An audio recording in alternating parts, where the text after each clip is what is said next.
Hi guys and welcome back to my channel. It's me again, Yan Rights, and today's morning vlog is all about Drop Story Chikahan with Me.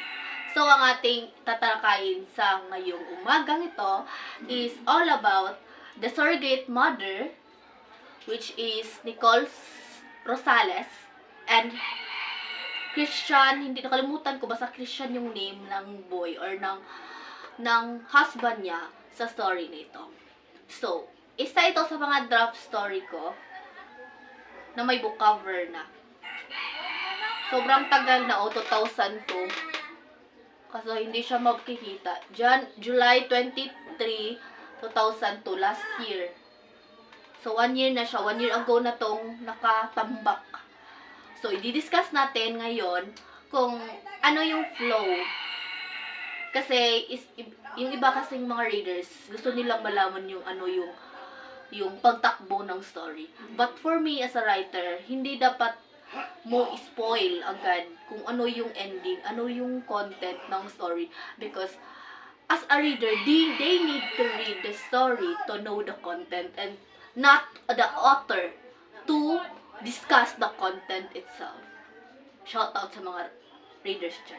So, ang story na ito is all about the surrogate mother. So, Nicole Rosales is a surrogate mother na hired by a billionaire or mayaman na mag-asawang Yun.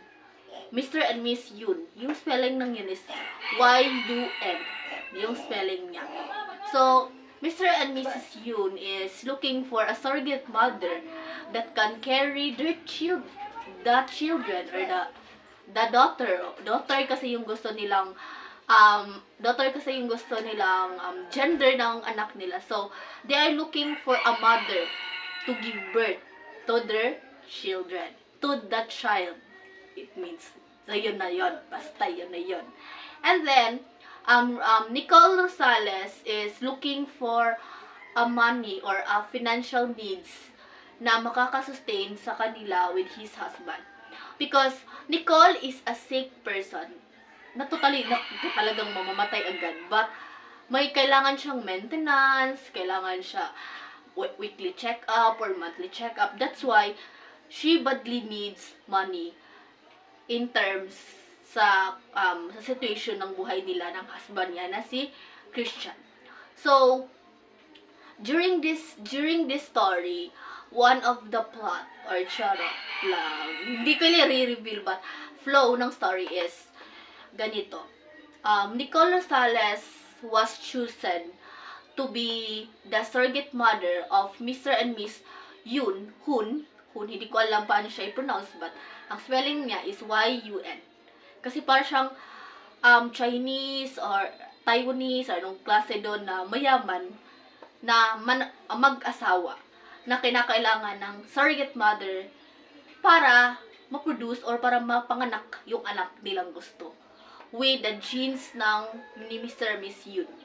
So, si Nicole Rosales is inaccept niya yung offer, which means exchange of the yung process sa pagiging mother niya or carrying the child is will cost or yung parang offer ng manag-asawa is hindi ko alam ilang billion yun but maybe 10 million yung nakastated doon sa draft ko. So 10 million guys, sa laki niyan guys. Syempre alam na natin na malaking tulong yun sa ating sarili or sa kung anong kailangan nating gawin sa pera. So sorry. Tinanggap ni Nicole dito, sa story kasi nito, tinanggap ni Nicole yung pera, but then, when she give birth to the child, ganito kasi yung conflict kang Nicole sa kanyang personal character, ano tawag nun?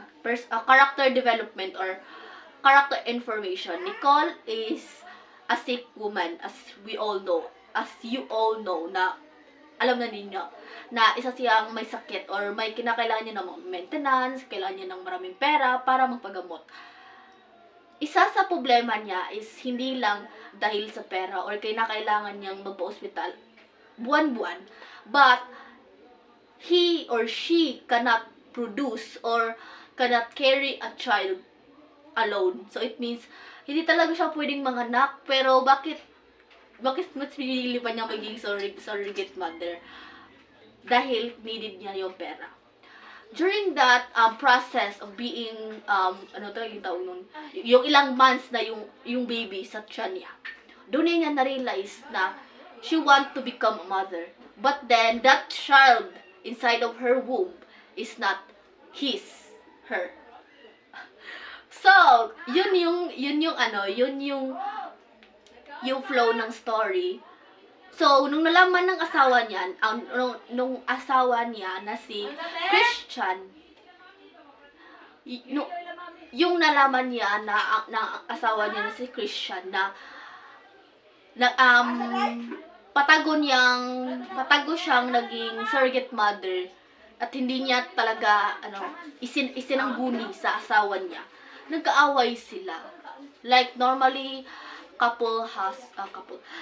normally couple do. So nag-away sila, guys. Matinding away yung yung nangyari. So walang nagawa si Nicole Rosales but to cry kasi wala na siyang magagawa. She already agreed at alam niya yung consequences ng ginawa niya or sa agreement kasi nakastay sa agreement na bawal kang mag-back out. Kasi bakit ka mag-back out is naka-on process na yung parang mission or goal nila doon sa kontrata. So, walang nagawa siya na hintayin na lang niya ipanganak yung bata. But the plot itself twisted. Charot. So, alam natin, di ba, na si Nicole cannot carry a child alone. So, hindi siya pwedeng manganak, guys. Hindi siya pwedeng magbuntis. Kaya wala silang anak ni Christian, sa mismong asawa niya. But then, bakit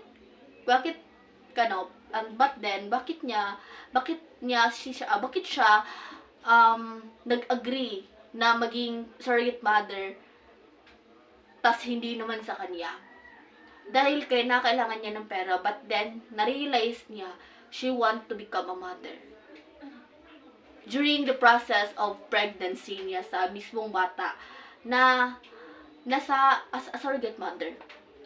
Siyempre, as a surrogate mother, provided nila lahat ng needs mo. From cravings, from pagkain, from kailangan mo as a surrogate mother para mas healthy yung baby, mga ganon. Binibigay ni Mr. and Miss Hood. So, during nang nalaman ni Christian yung anak niya or yung asawa niya na naging surrogacy mother, sobrang matinding away yung nangyari sa kanila. But then wala na siyang magagawa kasi andun na yung bata na sa tiyan na, 'di ba? Or like on process na, waiting na lang kung kailan ipanganak yung bata. Na-realize ni Nicole Rosales during his pregnancy na sa anak na hindi naman sa kanya, she want to become a mother even if her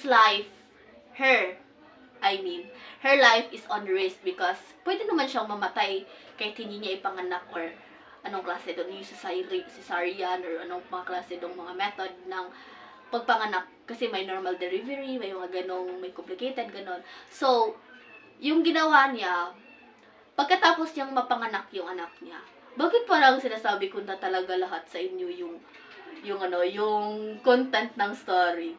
So, yung nangyari is parang kinaaway niya yung manag-asawa kasi gusto niya sa kanya yung anak. But we all know, when it comes on law, wala siyang otoridad na angkinin ng bata. Kaya isang matinding trahedya, conflict sa story yon kasi kinakalaban niya ang isang mayaman na manag-asawa, tas sila, hindi mo sa walang pera, wala silang, finance or income. Kaya, yung nangyari, nakuha ng manag-asawa, yung talagang totoong ama at ina ng bata. Dahil surrogacy lang siya, o siya lang yung nanganak, or nagpanganak, or ang tawag doon, basta, si ganon, is, yung nangyari, nag-ask siya ng help sa attorney, but then, wala talaga siyang laban kahit sa ang anggulo. Kasi, she is paid to become a surrogate mother and not to claim the child to be his or her or na kanyang anak. Ang lesson learned sa story na ito is, Char, wag mong angkinin yung hindi sa'yo. Hindi naman sa ganun, hindi naman sa wag mong angkinin yung hindi sa'yo.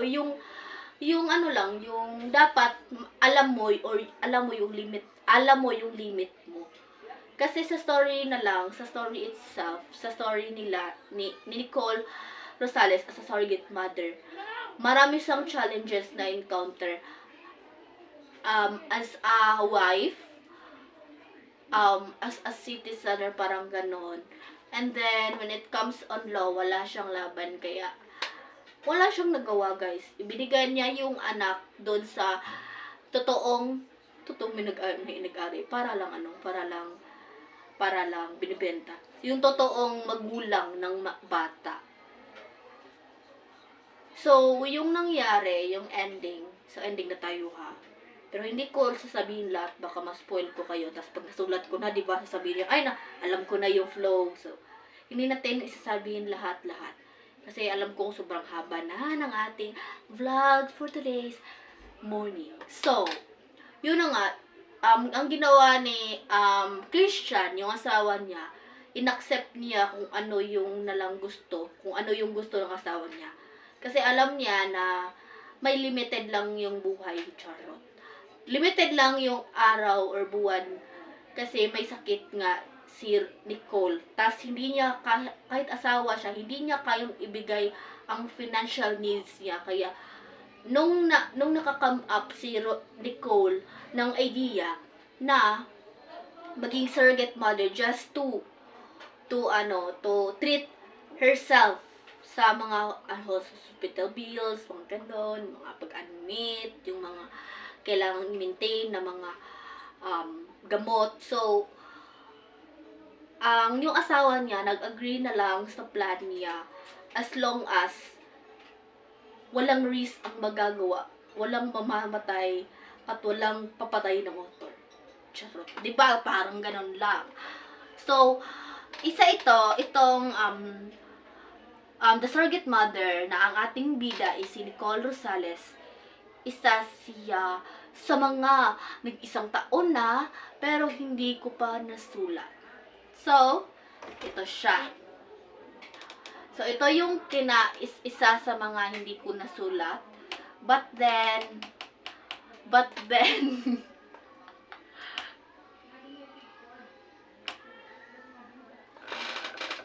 so, sorry guys kasi na-interrupt ang ating vlog kasi may sinabi yung mom ko kanina.